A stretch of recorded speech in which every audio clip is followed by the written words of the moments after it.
Hola, buenas tardes a todos. Muchísimas gracias por la invitación del CEIS y muchísimas gracias por venir, dadas las circunstancias y todos los cambios que ha habido.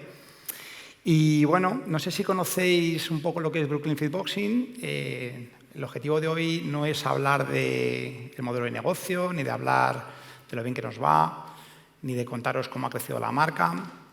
Es más, contaros un poco mi historia personal de cómo comencé con todo esto de los negocios y luego compartir con vosotros algunos aprendizajes y temas que yo hago, ¿no?, para trabajar esta resiliencia, ¿no?, esa capacidad que tenemos los emprendedores de salir reforzados de las dificultades, ¿no?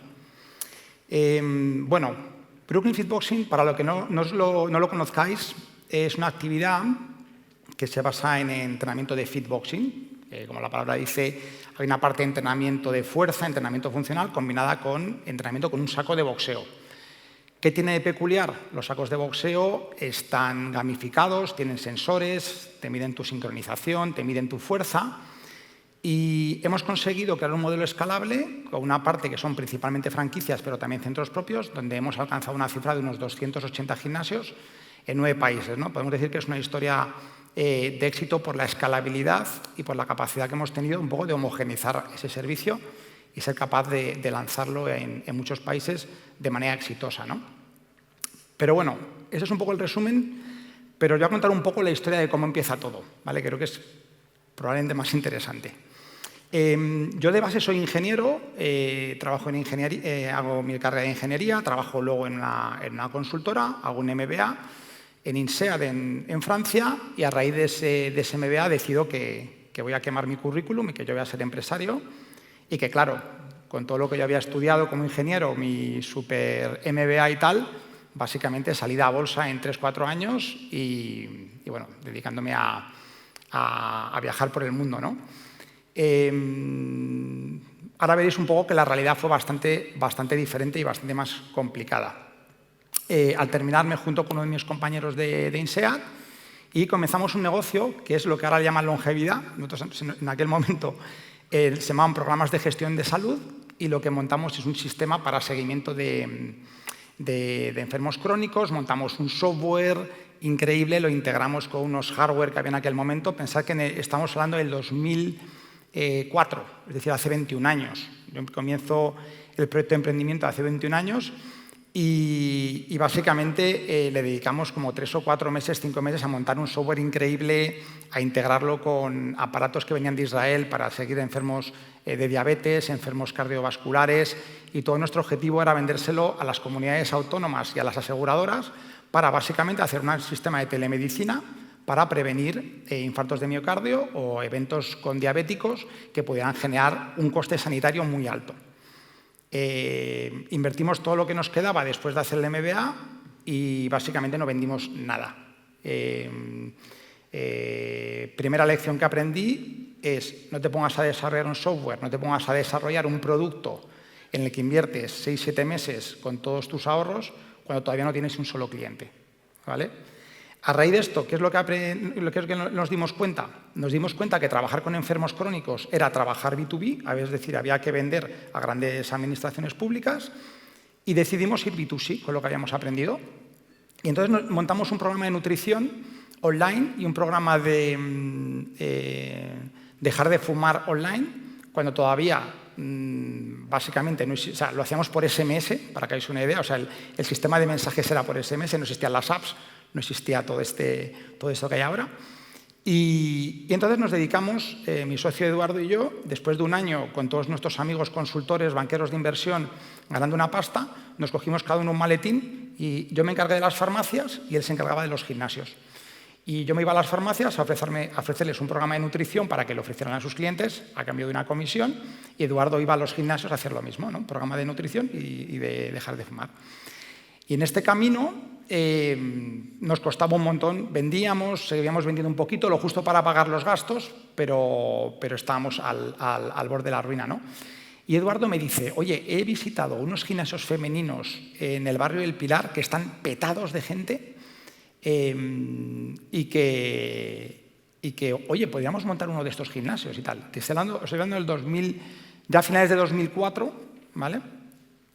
Y bueno, nos vamos a Barrio del Pilar, cogemos el coche Eduardo y yo, aparcamos el coche y justo donde aparcamos, en el Barrio del Pilar, en Madrid, que es un barrio muy popular, vemos Gimnasio Monforte en azul, unas letras azules y todo lleno de cachas, ¿no?, saliendo del gimnasio. Yo no, para que lo sepáis, yo nunca había pisado un gimnasio en mi vida. O sea, me encanta el fútbol, me encanta el tenis, el pádel, el golf, cualquier cosa, menos haber pisado un gimnasio, ¿no? Bueno, y decimos, joder, qué interesante, ¿no?, el sitio este. Pero bueno, nosotros seguimos con nuestro negocio y ya en diciembre teníamos que cerrar la oficina porque ya no nos quedaba dinero. Básicamente estábamos pensando en cerrarlo todo y volver a buscar trabajo. En diciembre de 2004, ¿no? Y de pronto me voy a Google y pongo traspaso gimnasio, Madrid. Y me aparece la primera búsqueda, se traspasa gimnasio Barrio del Pilar. Digo, ostras, no será el Monforte. En ese momento llamo por teléfono y me lo coge Javier Taboada, que era el dueño del gimnasio, y me dice, pues sí, mira, justamente he puesto el anuncio hace 7 minutos, eres el primero que me llamas. Digo, ¿en serio?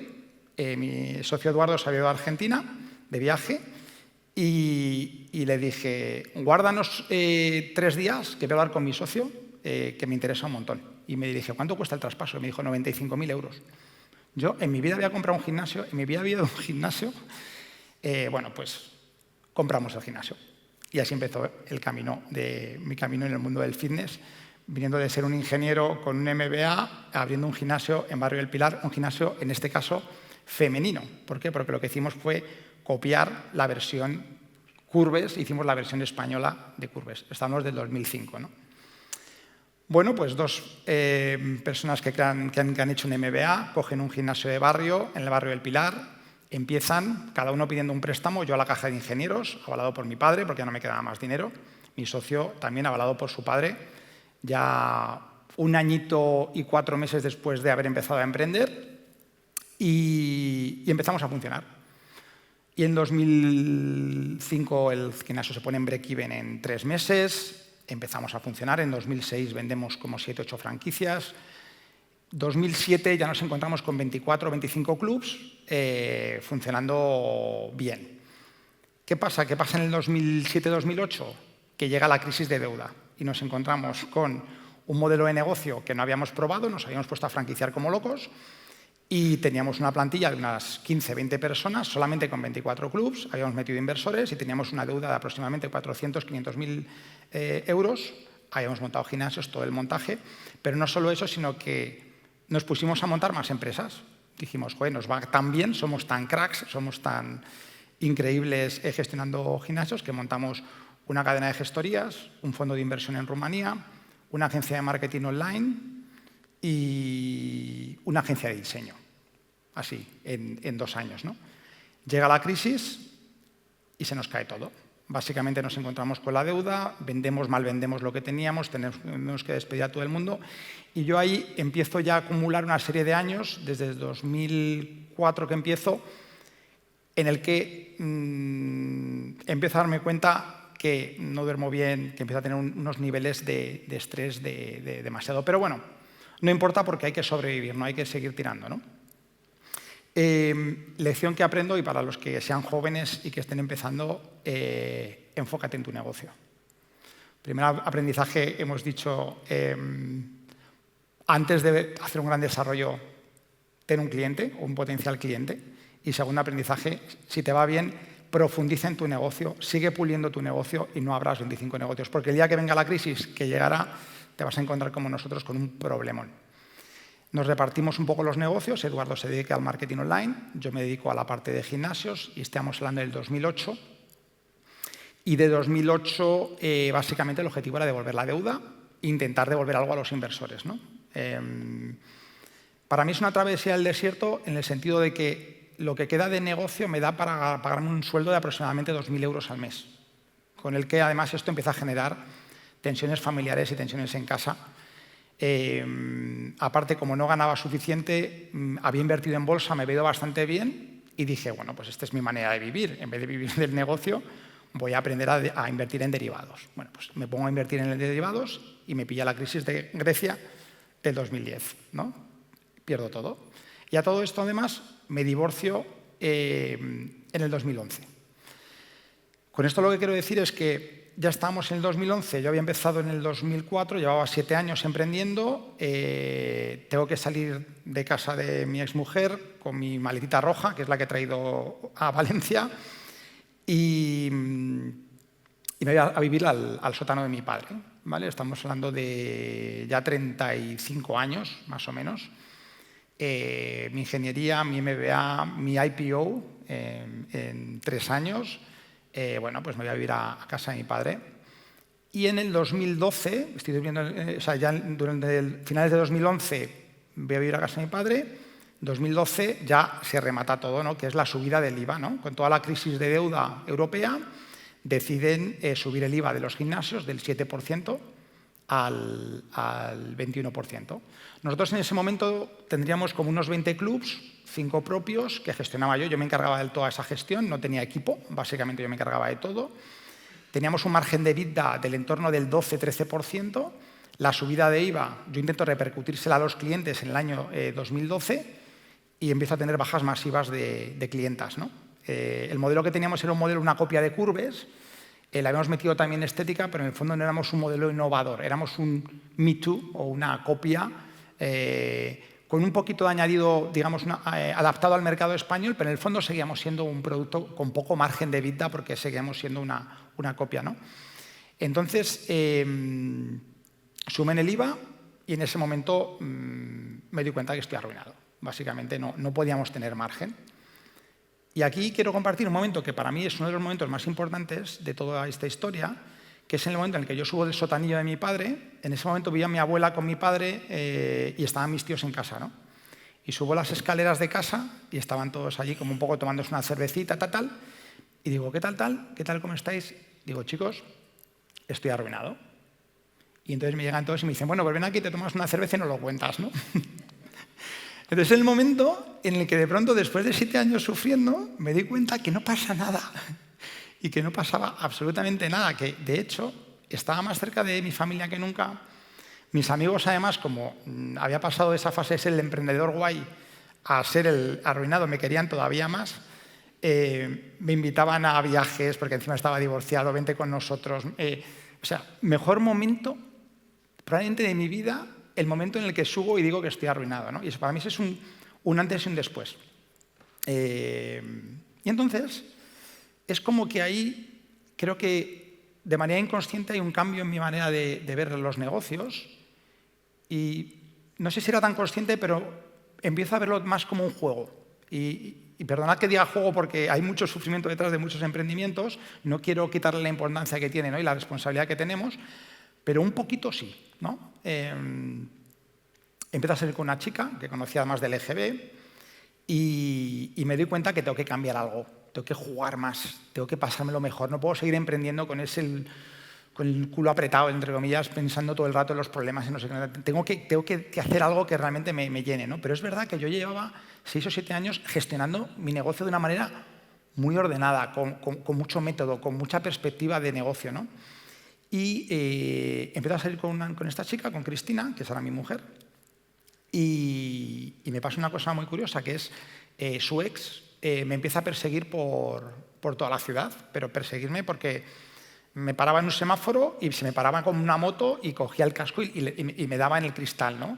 Llamaba a mi casa diciendo que iba a matar a toda mi familia, con una voz así como misteriosa, tal. Bueno, todo esto me lleva a apuntarme a un gimnasio de boxeo. O sea, para que os imaginéis cómo desesperado estoy, que decido apuntarme a un gimnasio de boxeo al lado de mi barrio y es entrar al gimnasio, hacer la primera sesión y verlo todo el modelo Brooklyn. O sea, lo entendí, lo vi todo en ese momento. Me di cuenta el target que había, la experiencia del cliente, el olor del local. Me dieron unos guantes que me dieron de un mogollón, me los puse, una semana después me seguían oliendo las manos de los guantes, del olor de los guantes. Te pegaban. O sea, yo iba a aprender, sí, pero llevaba 3 días y ya me estaban atizando, ¿no? Me querían meter al ring, tal. O sea, toda la experiencia era, este entrenamiento es increíble, pero se puede mejorar, se puede crear una gran experiencia. Y además, le puedo meter tecnología. Yo trabajaba con pantallas, trabajaba con pulsómetros, y yo soy ingeniero, con lo cual, y le puedo meter electrónica y puedo hacer algo completamente nuevo. Estamos hablando de 2013, en 3 meses cojo un gimnasio 30 minutos que estaba empatando en el barrio de Arganzuela, en Madrid. Me quedaban 30.000 euros en la cuenta, me voy a mis inversores y les digo, nos quedan 30.000 euros, tengo esta idea, le planteé un esquema de lo que era un Brooklyn con los sacos de boxeo, para que os hagáis una idea del cachondeo que había de los inversores. Me dijeron, pero si eso es un colgadero de jamones, me dijeron, haz lo que quieras, pero si palmas este dinero, ya olvídate de todo esto, ¿no? Yo sí que cogí a mis inversores de 30 minutos del anterior negocio, me los traje con sus porcentajes al nuevo proyecto y en una semana aproximadamente con un obrero, entre él y yo hicimos la obra y acondicionamos al primer Brooklyn, ¿no? 2014, es decir, 10 años después, montó el primer Brooklyn, que es el principio de este modelo, ¿no? que ha escalado, ¿no? Entonces, ¿qué es lo que he aprendido, ¿no? de todo este proceso, de estas crisis, ¿no? Crisis de crisis financiera, Lehman Brothers, crisis de deuda, crisis económica personal, crisis personal con un divorcio, tener que reestructurar mi compañía 3 o 4 veces, seguir empujando, ¿no? hasta encontrar ese modelo que es el que realmente, en ese momento yo pensaba que me iba a dar un castañazo, no penséis que pensaba que me iba a funcionar como funcionó, ¿no? Pero sí que me di cuenta de que es muy importante la perspectiva con la que afrontas el negocio, ¿no? Con la perspectiva que llevas en el negocio. Y eso me llevó también a intentar ver cuáles son las bases o cómo puedo yo entrenarme de manera personal para no perder esa perspectiva. ¿Qué necesito hacer? ¿Qué es lo que me puede ayudar, ¿no? Yo siempre había sido muy deportista. Es verdad que también había acudido a la meditación. Cuando era pequeño estuve apuntado en un curso que se llama el método Silva de control mental, no sé si lo conocéis, pero es un método que te ayuda muchísimo a trabajar ejercicios de visualización. Entonces trabajaba mucho con eso en todas mis crisis, ¿no? Para poder dormir, para poder funcionar y siempre conseguí sostenerme en ese punto, ¿no? De no acabar de romper, de no acabar de caer en el burnout, ¿no? Bueno, pues pasados esas crisis y pasados los años, a medida que el proyecto fue creciendo, fue evolucionando, cada vez me interesaba más este tema y me fui llevando un poco mi rol como CEO de la compañía muchísimo más al desarrollo de personas y muchísimo más a la parte de cómo podemos convertirnos en seres o en empresas o en personas que afrontan las dificultades generando ganancias y no generando pérdidas, ¿no? Que es la resiliencia. La resiliencia es un concepto que viene de la ciencia, ¿no? de la física, que es el concepto de la capacidad que tiene una goma, cuando la tiras de ella, de recuperar su posición inicial, ¿vale? Eso es el concepto de resiliencia. Y eso lo han aplicado un poco a la mente humana, ¿no? a las personas. Pero la realidad es que está estudiado que las personas nunca vuelven al mismo punto. Es decir, cuando una persona pasa por un proceso, por una adversidad, por un proceso de dificultad, por un proceso de trauma, o como en el caso de los emprendedores, por una quiebra o por una potencial quiebra, la vuelta nunca es la misma. Y la persona sale con ganancias y sale con pérdidas. La ciencia de la resiliencia, y ahora os cuento un poco de qué he aprendido todo esto, porque es un tema que trabajamos con Ancla, ¿no? Carlos Ferrando ha estado comentando en su mesa redonda anterior, hablando mucho de Ancla. Hago un paréntesis aquí. Ancla es una asociación sin ánimo de lucro, ¿no? Que trabaja en todo lo que tiene que ver con mejora de la salud mental de los emprendedores y tiene un centro de investigación o colabora con un centro de investigación que se llama Niracara, que tiene un área especializada en resiliencia dirigida por Silvia Fernández, ¿no? Que con Silvia Fernández es con la que estamos trabajando todo este proyecto de resiliencia, ¿no? Y es un poco de donde yo saco toda esta información, ¿no? Pues la resiliencia es las herramientas, las técnicas que existen para que una persona, cuando se encuentra ante esa adversidad, sea capaz de potenciar al máximo sus ganancias y reducir al máximo las pérdidas, ¿vale? Y esto es fundamental en una compañía. Os voy a poner el ejemplo de nosotros cuando sale el COVID, ¿no? Nosotros en el COVID, año 2020, estábamos inaugurando 3 centros en Estados Unidos, justo uno en febrero de 2020, otro en marzo y otro en abril, en Nueva York y Miami, justo en ese momento, preciso instante. Teníamos centros en 7 países, unos 150 clubs y, lógicamente, toda la operativa se cierra.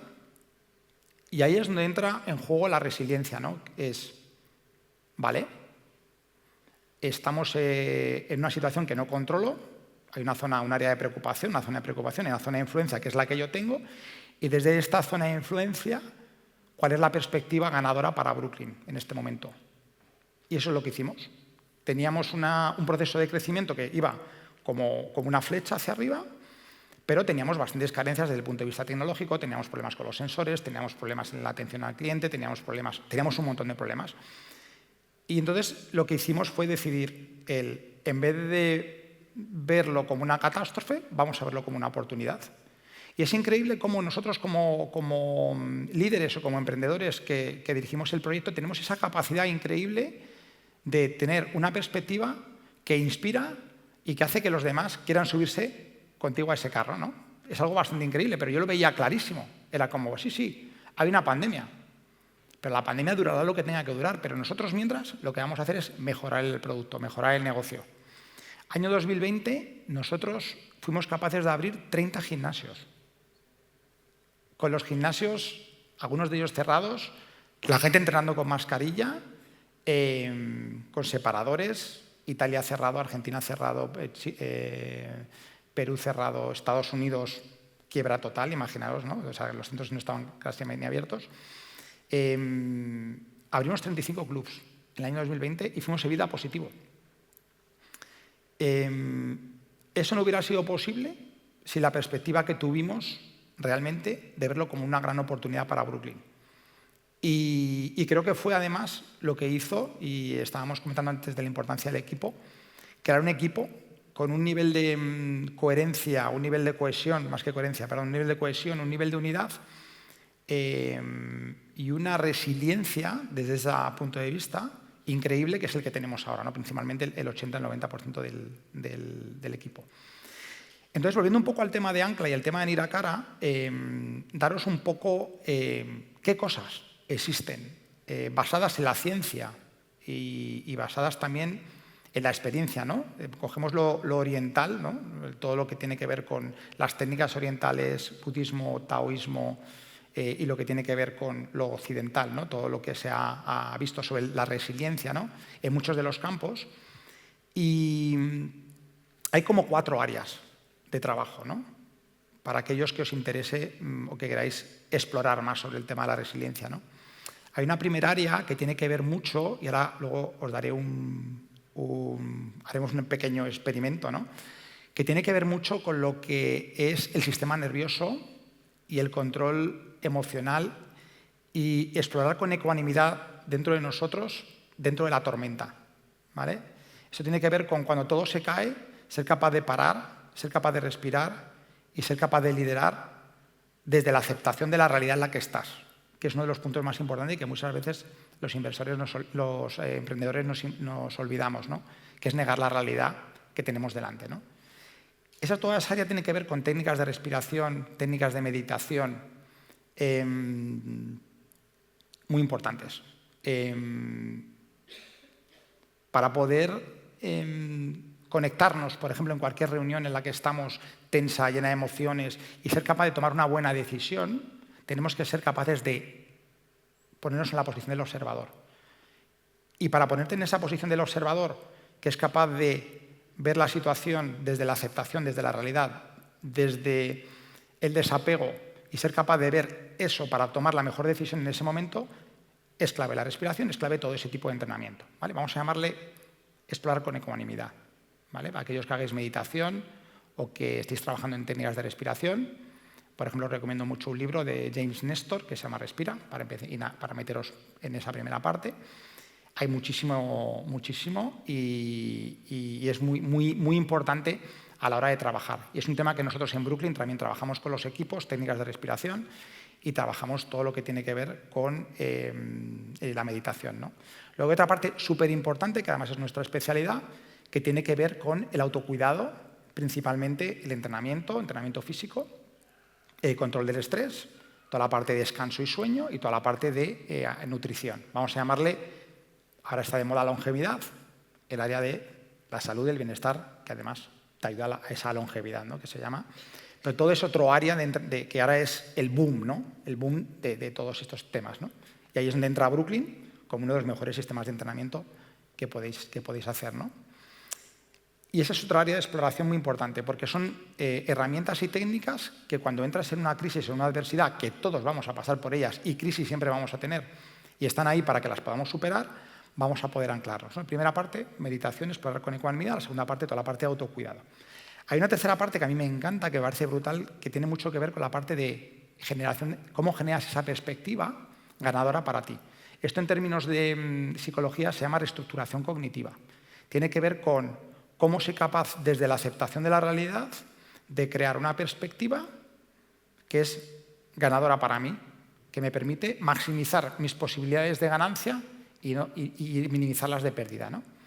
Y aquí entran también, y para poder entrar ahí es muy importante el primer bloque, el bloque de explorar con ecuanimidad, el bloque de la respiración, porque activando ese observador ecuánime, eres capaz de darte cuenta de qué pensamientos, de qué emociones son las que en ese momento te están llevando a una perspectiva que no es ganadora, para poder crear una perspectiva ganadora para ti. Yo me imagino que esto los tenistas lo hacen en tiempo real, en un partido, pero para un emprendedor tenemos tiempo, podemos dedicarle tiempo a esa parte.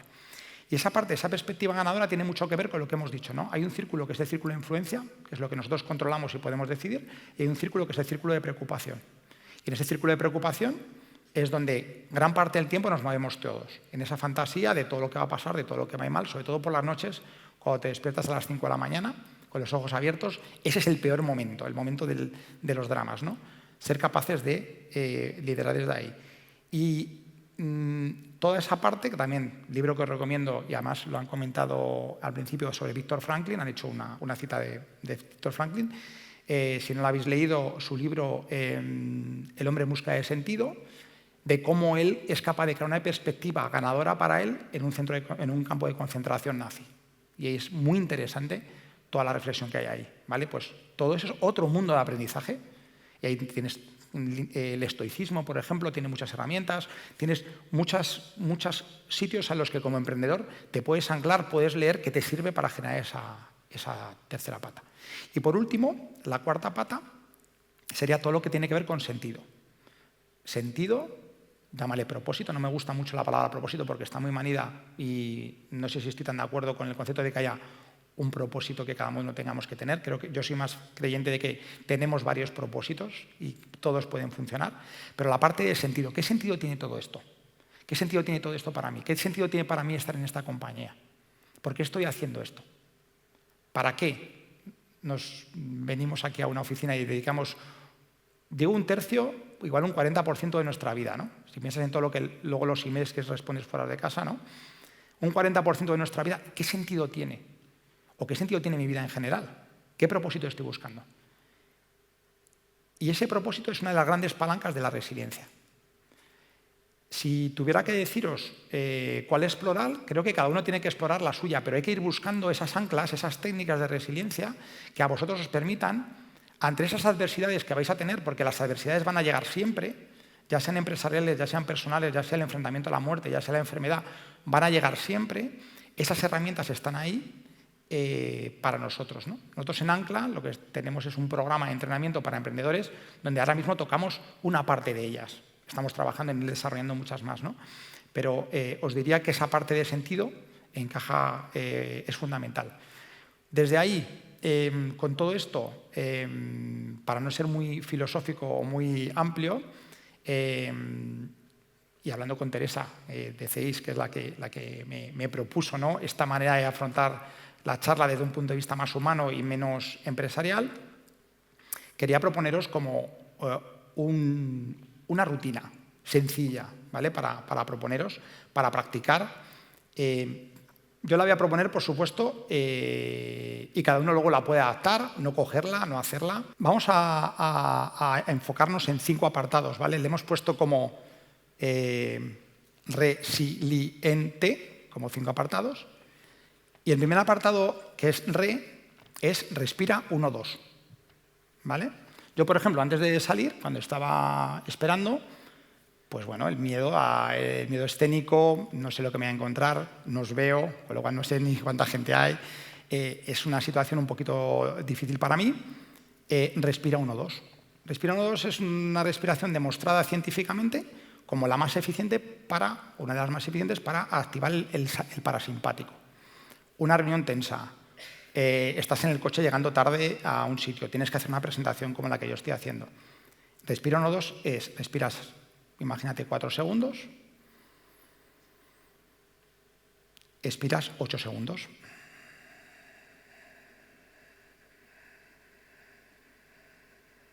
Inspiras 4 segundos, expiras 8 segundos. Unas 3 respiraciones. Respiro 1-2. Paso sí, re sí, sí. Siente el presente.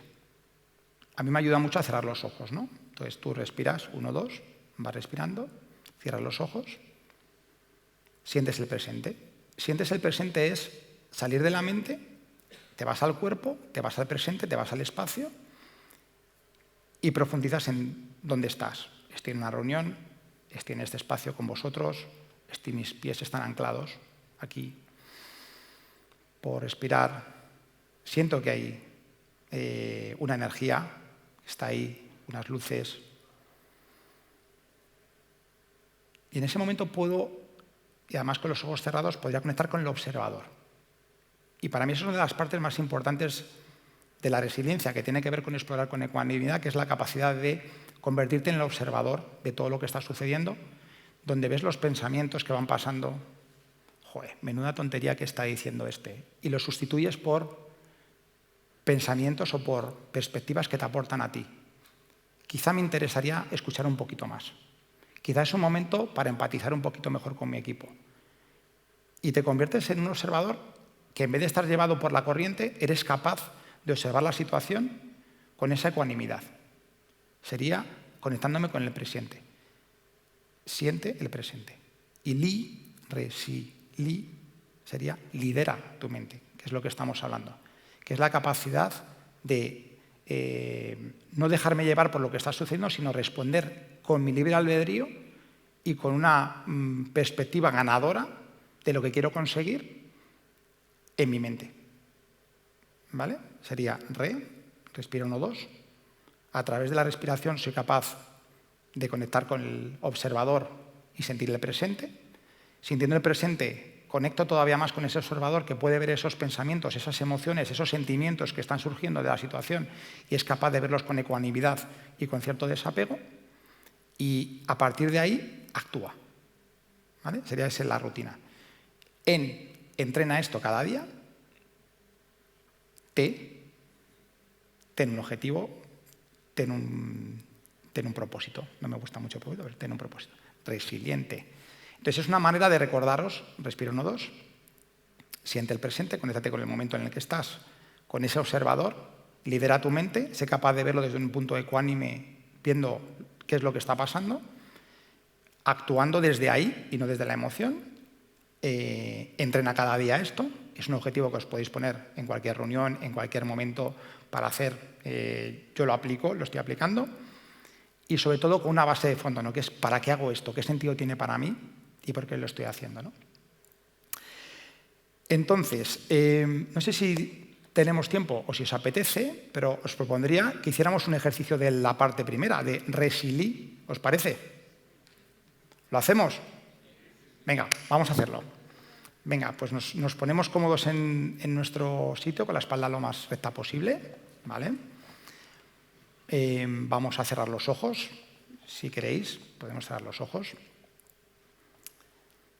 Vamos a empezar a respirar con ese 1-2. Cogemos aire por la nariz. 1, 2, 3, 4. Soltamos por la nariz. 1, 2, 3, 4, 5, 6, 7 y 8. Cogemos por la nariz.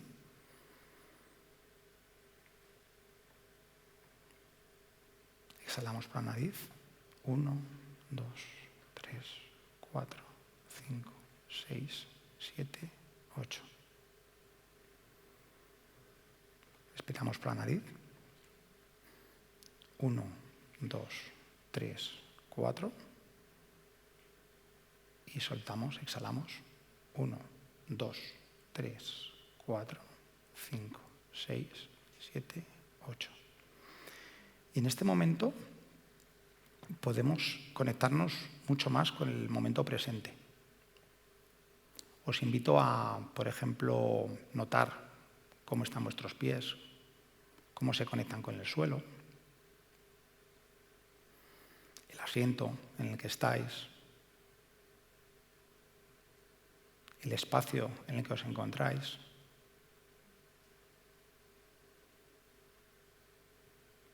Y vamos a empezar a activar a ese observador,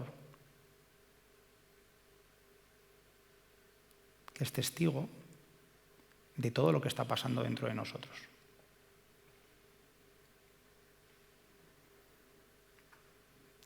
Y os invito a explorar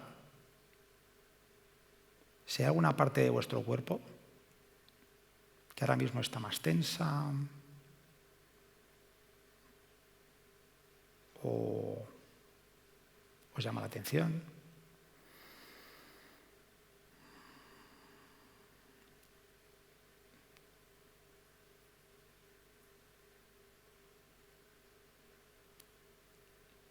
Y os voy a invitar desde ese observador a pensar en un momento de vuestras vidas donde hayáis tenido una dificultad importante, que os haya puesto al límite de vuestras capacidades y que hayáis podido superar.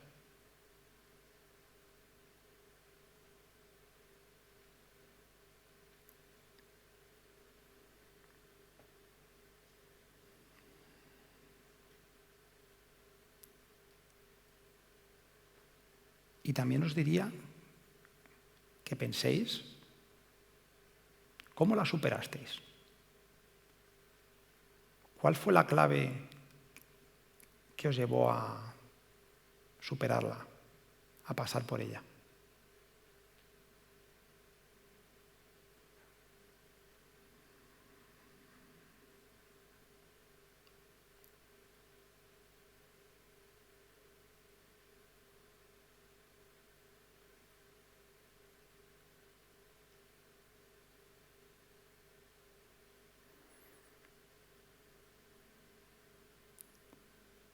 Quedaros con esa imagen, con esa imagen de vuestra propia resiliencia que tenemos todos y que os pueda servir de anclaje para construir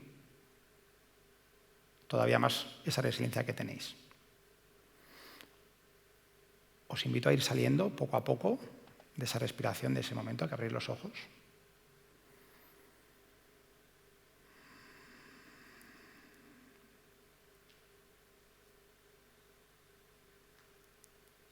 Y ahora os veo a todos. Os he puesto una luz roja y os estoy viendo, que es mucho mejor. Puedo ver las caras. Y nada, invitaros a que pongáis la resiliencia en vuestra vida como resiliencia, llámale capacidad de gestionar las adversidades, que exploréis todo lo que hemos comentado y os deseo muchísima suerte a todos los que estéis emprendiendo y a todos los que sois empresarios, ejecutivos, con todas las dificultades que vendrán, que las acabaréis superando y sobre todo que acabaréis siendo todavía mejores de cómo entrasteis. Así que mil gracias. Muchas gracias.